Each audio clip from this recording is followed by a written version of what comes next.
और इसी पर मेरे सहयोगी विशाल प्रताप सिंह हमारे साथ लाइव जुड़े हैं। तो जिस तरीके से विशाल, ये बड़ा कदम खासतौर पर कल की उस हिंसा के बाद आया है, मजदूरों की लगातार ये मांग चल रही थी कई दिनों से कि उनके वेतन को बढ़ाया जाए, और अब ये बड़ी राहत मजदूरों के लिए योगी सरकार की तरफ से है।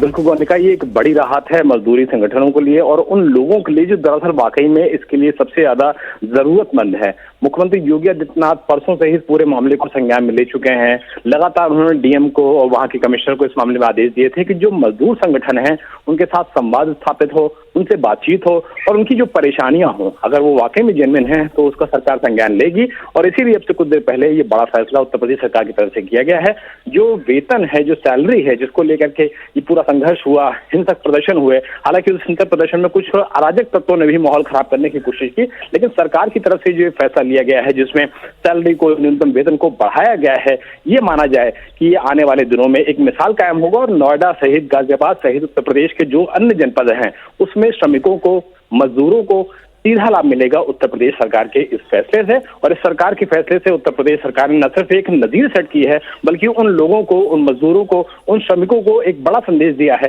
कि सरकार हर लेवल पर आपके साथ मौजूद है। मोनिका,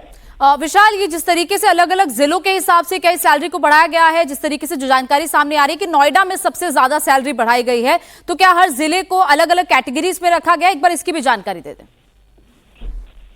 बिल्कुल, हर जिले को एक अलग कैटेगरी में रखा गया है क्योंकि ये माना जाता है कि एनसीआर से सटे हुए, दिल्ली से सटे हुए जो रीजन्स हैं वहां पर किराया ज्यादा होता है, वहां पर जो अन्य चीजें होती हैं वो थोड़ा सा ज्यादा होता है। तो उसके लिहाज से नोएडा में सबसे ज्यादा मजदूरों की, जो श्रमिकों की जो पैसे हैं उनको बढ़ाया गया है। लेकिन उत्तर प्रदेश के जो अन्य जनपद हैं उसमें भी कहा गया है कि जो समिति का गठन किया गया है, जो पूरे मामले को देख रही है, उस समिति से भी कहा गया है कि अन्य जनपदों में भी जिस तरीके का टैरिफ हो, जिस तरीके से मजदूरों को पैसे दिए जाए, सैलरी उनकी दिया जाए, उनको हाइक दिया जाए, उसकी भी समीक्षा कर लिया जाए। और जो समीक्षा है उसकी रिपोर्ट 48 घंटे के अंदर मुख्यमंत्री कार्यालय ने लखनऊ में तलब की हुई है। तो ये माना जा सकता है कि आने वाले दिनों में कुछ और बड़े फैसले श्रमिकों के हित में योगी सरकार ले सकती है। लेकिन जो ये तत्काल राहत दी गई है मजदूर संगठनों को, जिसको लेकर के लगातार प्रदर्शन किया जा रहा था, आंदोलन किया जा रहा था, उसको लेकर के ये बड़ी खबर है कि नोएडा में श्रमिकों को सबसे ज्यादा मानदेय दिया जाएगा और इसका ऐलान उससे कुछ देर पहले उत्तर प्रदेश सरकार की तरफ से किया जा चुका है। विशाल, क्या इतनी ही मांग थी मजदूरों की जिस तरीके से सैलरी फिलहाल बढ़ाई गई है, या फिर अभी बातचीत का सिलसिला और होना है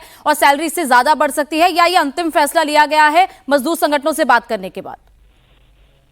ये बहुत महत्वपूर्ण है गोनिका, क्योंकि जो हाई लेवल कमेटी है जिसका गठन मुख्यमंत्री योगी आदित्यनाथ ने कल किया था वो नोएडा पहुंच भी चुकी है और आज वो घटनास्थल का न सिर्फ दौरा करेगी बल्कि जो श्रमिक संगठन है, उनके जो लोग हैं, उनके जो गणमान्य नेता हैं, उनके साथ भी बातचीत करेगा। और सरकार की तरफ से स्पष्ट कहा गया है कि श्रमिकों की जो सैलरी है उसमें जो इजाफा किया गया है वो तो एक मुद्दा हो गया, एक पॉइंट हो गया, लेकिन श्रमिकों की अगर और भी कोई समस्याएं हैं और भी उनकी कोई दिक्कतें हैं तो उसको भी जो हाई लेवल कमेटी है उसको मॉनिटर करेगी, उसकी समीक्षा करेगी, उसको शासन में प्रेषित करेगी और उसके बाद अगर कोई भी इसके हिसाब से डिसीजन लेना होता है जिसमें श्रमिकों को और ज्यादा बेनिफिट दिया जा सके, उनको राहत दी जा सके, तो उस पर भी सरकार पूरी तरीके से ओपन है, विचार करने के लिए ओपन है। लेकिन जो तात्कालिक राहत है, जो तात्कालिक मुद्दा बना हुआ था सैलरी हाइक का, उसको हाइक देते हुए फिलहाल सरकार ने बड़ा फैसला ले लिया है कि मजदूरों का किसी भी तरीके से जो हित है वो खराब नहीं होगा उत्तर प्रदेश में, उनके सभी हितों का ध्यान रखा जाएगा। तो ये माना जा सकता है कि हाई लेवल कमेटी की जब रिपोर्ट आएगी उत्तर प्रदेश के मुख्यमंत्री योगी आदित्यनाथ तक, यानी कि मुख्यमंत्री कार्यालय तक, तो कुछ और भी ऐसे फैसले हो सकते हैं जिससे श्रमिकों को सीधा लाभ मिलेगा। और इसकी जो घोषणा है वो उम्मीद कर सकते हैं कि 24 से 48 घंटे में दोबारा की जा सकती है।